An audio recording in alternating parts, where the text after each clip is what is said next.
a note on the Sellout, the award-winning novel, excellent novel by Paul Beatty. This is so complex that when I thought a little about it, what do I get from it, I realized first of all that I I need to think more and return, have notes and return to what I had placed in the phone. Well, we use the phone for so much today, that's why we can't do without it. It's used now to record this, and I recorded audio notes throughout because he had so many jokes and this is such a complex fresco that I thought, well, this is that case where I see the trees but not the forest. I don't see the forest because of the trees. Because I don't get the complexity of it, while I enjoy so much of so many jokes, so many true, serious things are taken, taken in. There's a light tone, but it's true, the message is serious. Is segregation normal or not normal?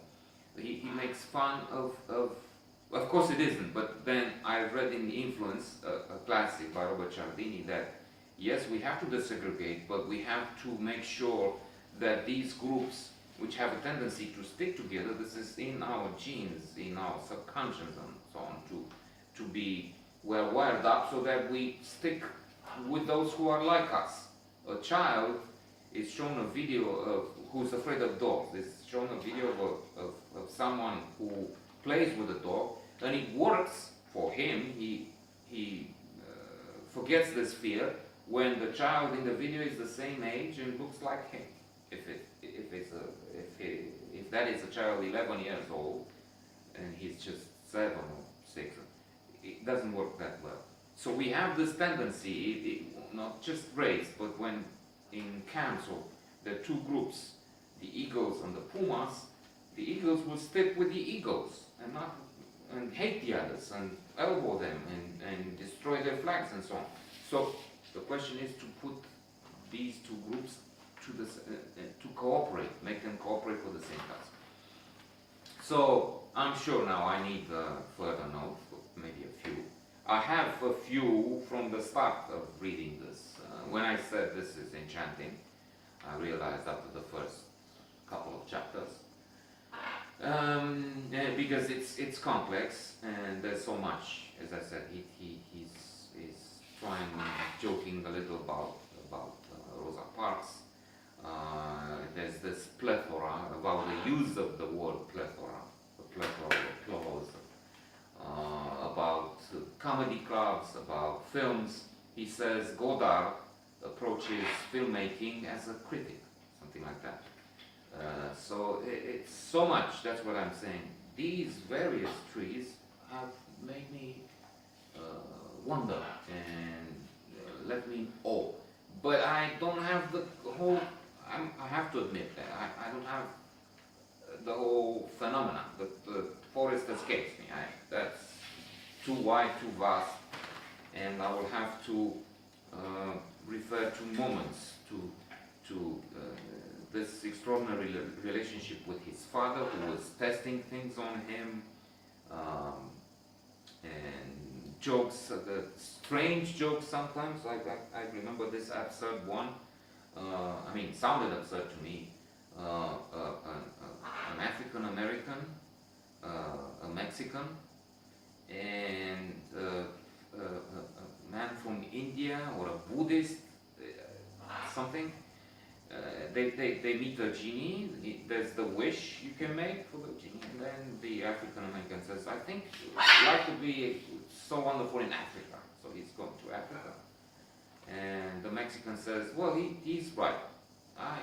I will go to Mexico. That's the thing I want. Yeah, it will be great for some reason, and maybe because Trump is there now, and it can be good to live with someone like that at the top." But then the last one, the man from India,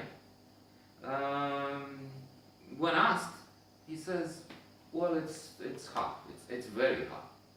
I want a Coke. And I thought that was funny, but still, it was a strange joke. And it's not all jokes, even if there's so many. I had them down, and I will need to see how I put them on my Goodreads note, because I will have a Goodreads note on this today later on. And that's one side, wonderful side of this, because it's a jocular tone on anything, but the issues are very complex. There's also a case going to the Supreme Court, his case, and it's serious. It films.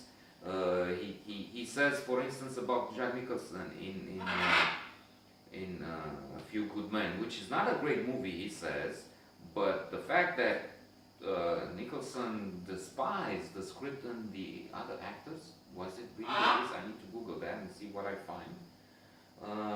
And so they take these lines, famous lines in real life, and you can't handle the truth, and you can't handle the weed, marijuana. And did you order code red? Did you order code red? Of course I did. I was so high, but they joke around it. I mean, with the, as I said, the famous dialogue from the film. Was it maybe invented by Nicholson on the spot? Was it improvisation? I need to find about that. Wonderful, extraordinary book.